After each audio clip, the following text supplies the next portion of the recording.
All student and all hearing my channel to person.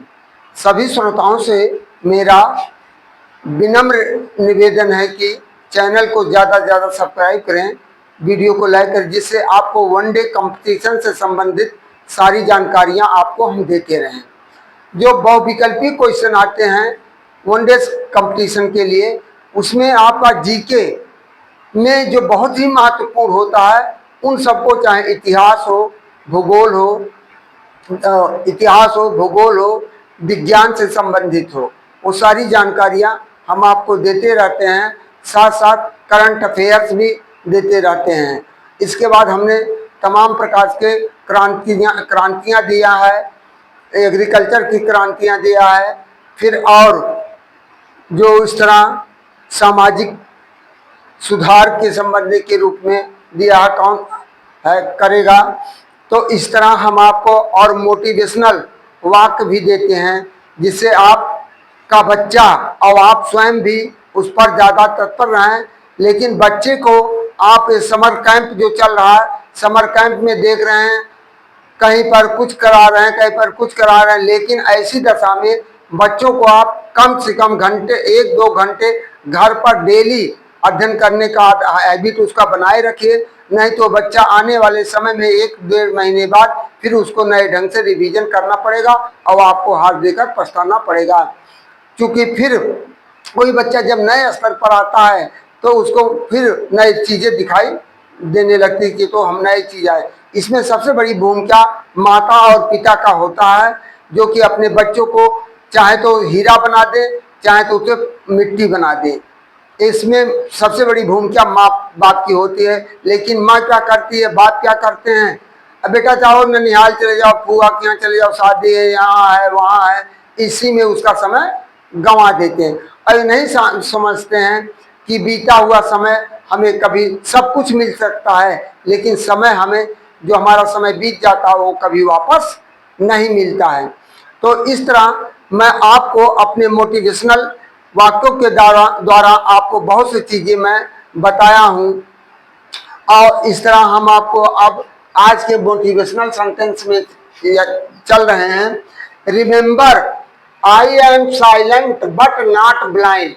मैं चुपचाप हूँ लेकिन अंधा नहीं हूँ। मैं चुप रहने का मतलब थोड़ा कि वो अंधा है। वो किसी के सामने आप डींग मारते चले जाते हैं, वो आपकी बातों को सुनता चला जाता है, तो इसका मतलब वो अज्ञान नहीं है, अज्ञानी नहीं, वो भी, उसके पास भी भगवान ने ज्ञान इंद्रियां दिया है। फिर कह रहा है, your direction is more important. तुम्हारा दिशा मोर अधिक महत्वपूर्ण है। योर स्पीड, तुम्हारी चाल से तुम्हारा दिशा बहुत ही महत्वपूर्ण है। A lot of people are going now how we are fast. एला बहुत से लोग इस तरह कहीं पर तेजी से जा रहे हैं। तो अब दूसरा हिंदी में तीसरा वाक्य है हमारा, तीसरा, और बात छोटी है पर गहरी है। इंसान हमेशा दो लोगों से हार जाता है। इंसान हमेशा दो लोगों से हार जाता है। पहला एक अपने परिवार से और दूसरा अपने मनपसंद इंसान से। इन्हीं दो लोगों से व्यक्ति हारता है। या तो अपने परिवार से हारता है, यदि उसका मनपसंद कोई व्यक्ति होता है उससे हार जाता है। इस तरह चौथा हमारा वाक्य है, चौथा मोटिवेशनल वाक्य है, रात की पढ़ाई सबसे अच्छी पढ़ाई होती है। रात की पढ़ाई सबसे अच्छी पढ़ाई होती है, क्योंकि तब किताबें हमारे लिए और हम किताबों के लिए जागते हैं। तब किताबें हमारे लिए और हम किताबों के लिए जागते हैं। पांचवा है, जिंदगी में कसम, कदम और कलम बहुत सोच समझकर उठाने चाहिए। क्या क्या? कदम, कसम, कलम बहुत सोच समझकर उठाना चाहिए। तीन चीजें से कसम है, कदम है और कलम, बहुत सोच समझकर उठाना चाहिए। अल्फाज सब कुछ होते हैं। अल्फाज यानी आपकी जबान सब कुछ होती है। दिल जीत भी लेती है और दिल को चीर भी देती है। कहीं ऐसी बारी बोल देंगे जो पूरे आपके बदन में आग लगा देती है। इस तरह से ये मोटिवेशनल वाक्य हमारा समाप्त हुआ।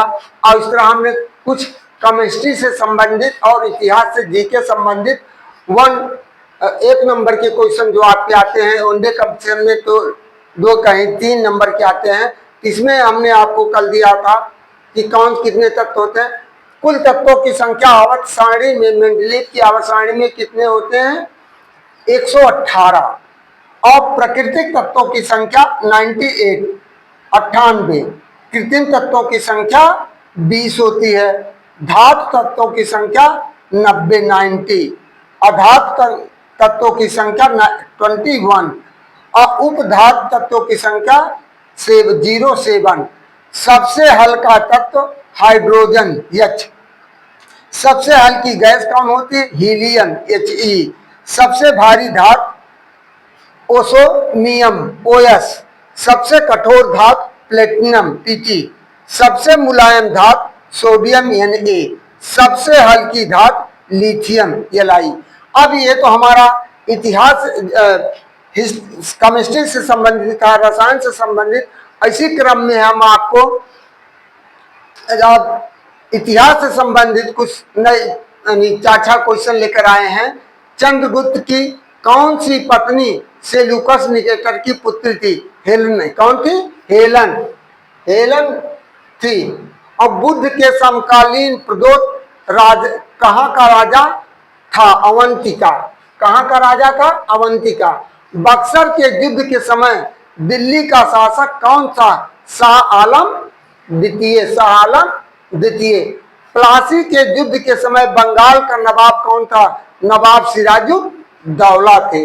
नवाब सिराजुद्दौला। महाराजा रणजीत सिंह के उत्तराधिकारी कौन थे? खड़ग सिंह। और महाराजा रणजीत सिंह ने सुप्रसिद्ध हीरा किससे प्राप्त किया था? शाह शुजा से प्राप्त किया था। इस तरह से हमारा आज का टॉपिक आपका समाप्त होता है।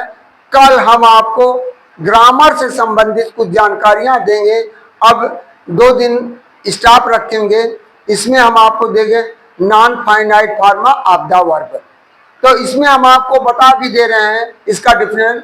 नॉन फाइनाइट फॉर्मा ऑफ द वर्ब क्रिया का वह रूप होता है जो कर्ता के नंबर और काल को प्रभावित नहीं करता है और ना ही किसी काल का बोध कराता है। और ये 3 प्रकार के होते हैं, इन्फिनिटिव, जीरेंड और पार्टिसिपिल। तो इनके बारे में हम आपको डिटेल रूप से चलेंगे। फिर आप लोगों से मेरा यही विनम्र निवेदन है कि कर बहिया पर अपने छोर पड़ाई आस। यदि आपके शरीर में ताकत है तो सब कुछ है। यदि आपके पास ताकत नहीं है तो आपके पास धन सब कुछ बेकार रह जाएगा, यहीं रह जाएगा। केवल ज्ञान एक ऐसी चीज है जो आपको आसमान की बुलंदियों तक पहुंचा सकता है। भैया तब तक चलते रहिए जब तक आप अपने लक्ष्य को प्राप्त नहीं कर लेते रहिए। और विशेषकर और अपना समय मत गंवाइए, क्योंकि समय वापस नहीं आता है। और माता पिता के कर्तव्यों और दायित्वों और उनके किए गए उपकारों को मत भूलिए कि किन परिस्थितियों से आपको कमा करके किस रूप से पैसा आपके ऊपर पैसा इन्वेस्ट कर रहे हैं। और हम देख रहे हैं तरह तरह की लाइब्रेरियां खुल रही हैं। और लाइब्रेरी में बच्चे जाकर के क्या करें, पुस्तकालय में कोई वहाँ मोबाइल में अपना देकर क्या कर रहा क्या नहीं कर रहा, वो केवल अपना नाजायज समय बिताने के लिए, घर से छुटकारा पाने के लिए लोग ऐसा कर रहे हैं। हमने तमाम जगह का ऐसा अध्ययन किया है। लेकिन मैं आप लोगों से निवेदन करता हूं कि यदि आप ऐसे जगहों पर जाते हैं तो समय का सदुपयोग करिए और माता पिता के पैसे का उपयोग करिए और अपना समय अनावश्यक मत गवाइए, क्योंकि भैया फिर आपको दोबारा मानव शरीर नहीं मिलेगा।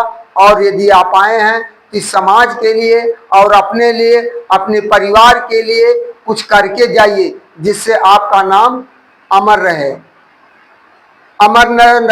फिर भी कम से कम कुछ लोग तो आपको याद करेंगे। इन्हीं शब्दों के साथ मैं आप अपनी बारी को विराम देते हुए पुनः आप लोगों से यह विनम्र निवेदन करता हूं, आप मेरे चैनल को सब्सक्राइब करिए, वीडियो को लाइक करिए और फॉलो करना ना भूलें। थैंक यू, धन्यवाद, गुड इवनिंग।